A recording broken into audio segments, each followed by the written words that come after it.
The agent said, well, I have good news and bad news. She said, the good news is that the project that you discussed with her.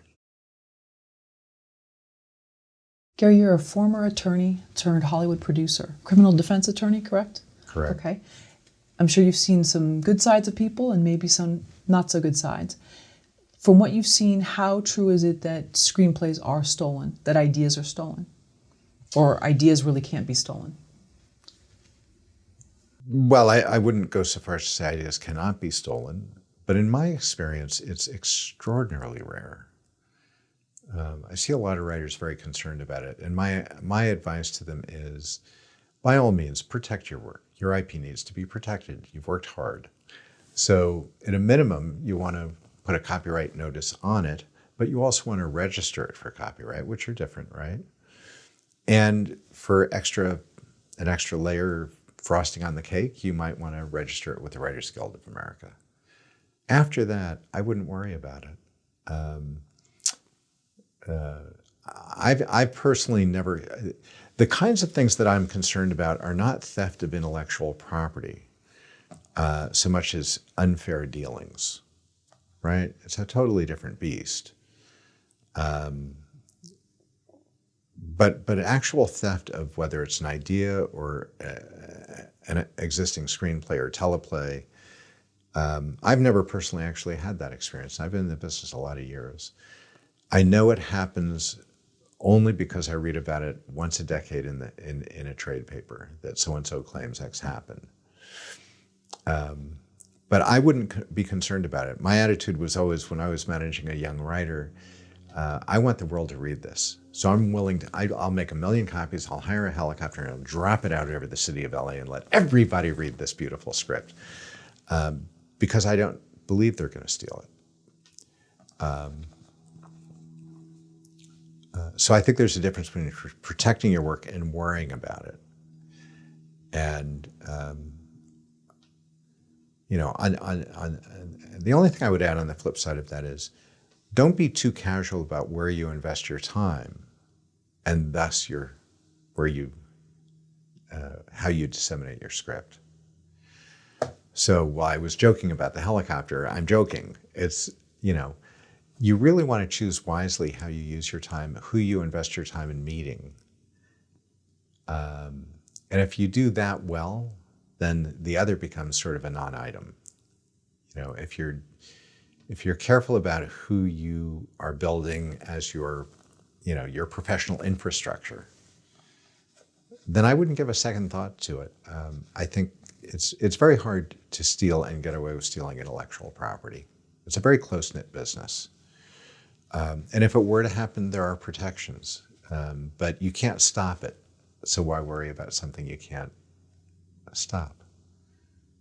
Well, from reading the comments of some of our videos, you know, people have taken a lot of detail and just time to recount their stories or a story of a friend of theirs, where a lot of it sounds very similar, where they go in to pitch somewhere and then a very similar idea comes out, usually with names changed, but sometimes people said that stuff hadn't really been totally changed. So I tend to think most of those stories were true, but I have no way to personally verify that. I'm sure that is actually more common than the theft of existing scripts. I also think people need to realize that ideas, I don't know that ideas were ever all that tremendously valuable, but in today's world, less so.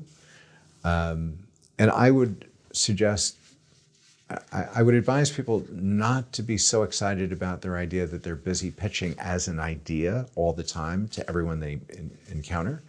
It's actually a bad practice. If you have an idea that's so exciting to you, then put on the brakes and write it. And then you can protect it. But ideas that, you know, if you're constantly saying, oh, I have this wonderful idea, let me tell you about my idea. Don't be surprised if somehow some version of that seeps into someone's consciousness, intentionally with malice or not, and finds a life somewhere else. You've invited that. I think you have your inner circle that you know and you trust, and you can bounce ideas with them. That's fine. That's different. But I'm talking about people who are. I got an email from someone 2 days ago who had been at a meeting with these two gals in Malibu. This young guy was at a meeting with these two gals, and he pitched them this idea. He's never written a screenplay, but he's written a couple of books apparently. I don't know the details. And they said, oh, well, maybe Gary. And I get an email saying, I have this wonderful idea, blah, blah, blah, blah, blah. And I wrote him back and I said, I really am not sure what you're asking me. From what you're saying, it sounds like there is no script. And he wrote back and he said, no, but I thought maybe if I wrote a treatment, you'd read it. I was like, oh my gosh. I really would encourage you. You're a natural writer, apparently. You've published books. Write the screenplay. Because this idea of disseminating ideas and treatments, no one can grab hold of that. There's no real concrete outcome of great value that you might anticipate coming from that. So why do it? So don't worry about pitching ideas. If you really feel so connected to something, actually spend time with the screenplay, get it registered, get it copyrighted, and then go from there. Don't ask for permission and tiptoe around. Don't wait for the universe to bless you, unless there's a specific outcome where it makes sense, and that happens all the time. I might want to pitch an idea in the confines of a close relationship that I might have with, let's say, another producer or with a writer. Say, I want to develop, here's an idea. Does this excite you? Is this something you'd be interested in working on with me? That's one context. And it makes perfect sense because it has to be birthed. We all birth stories out of thin air. There's nothing, and then there's a story. Sure. And then there's a screenplay. So along that trajectory, there are times when we want to find people that we want to draw into the process. But to pitch it just to let people know that we're excited about something and we're working on something, again, if it's someone you know and trust, fine. But I wouldn't make a habit of pitching ideas. And I won't even use the word pitch because that presumes something. It's a term of art. But I wouldn't necessarily be sharing hither and yon an idea that you really are serious. You have serious intention that you're going to actually craft that into a project, into a screenplay or a teleplay. I would be a little bit. I at least at a minimum, you should create a treatment and copyright it. And, if you want to batten down the hatches and be pitching the idea, that's okay. But really document it, protect it, and now you have a basis for a claim should that rare occurrence happen, which is that someone actually steals your idea. Gary, you mentioned you were more worried about unfair dealings. What does that mean? Well, not everybody's well behaved. Hollywood's no exception. So we all say we have war stories, right? And certainly there have been, all right, I'll give you an example. I will try not to dance around it. So there are many versions of it. Here's one version. One version is an agent calls me and says, I have a hip pocket client.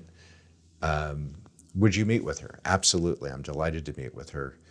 I asked for a little biographical material, maybe anything she's written, whether it's a screenplay or not. So I welcome her. She comes for a meeting, and she's absolutely fascinating, really funny and bright. It's hysterical. Her family is remarkable, and she. I won't get into it because maybe it's identifiable, but anyway, there's something very unique going on. But the family is eccentric and brilliant, and so she's just. I always ask a lot of questions. So she's filling me in on this whole family history and her personal journey after college and this and that and the other thing. And I said, this is all great. Okay, great.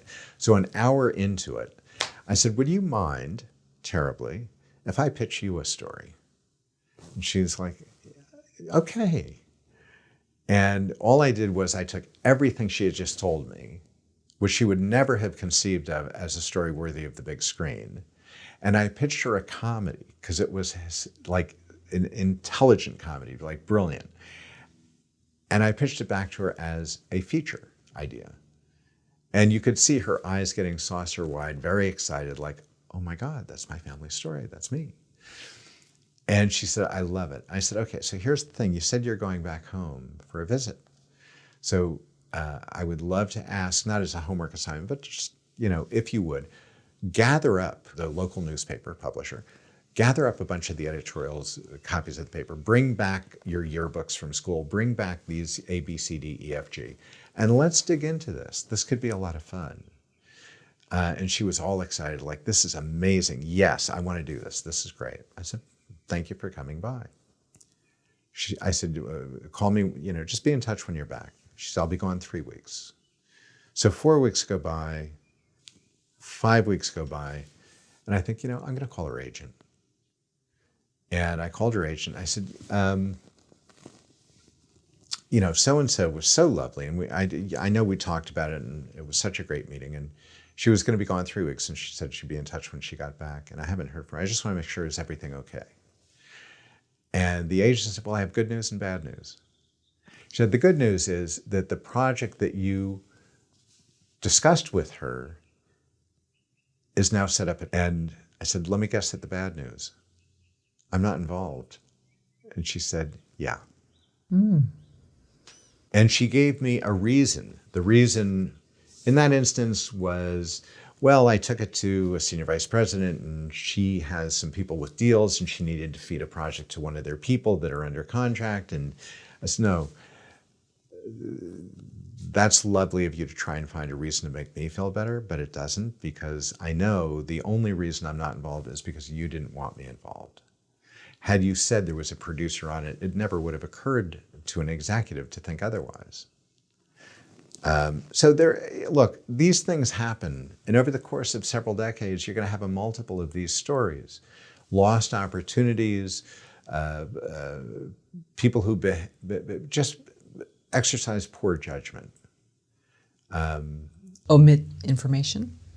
Omit information, act what they think may be in their self-interest that may or may not be true.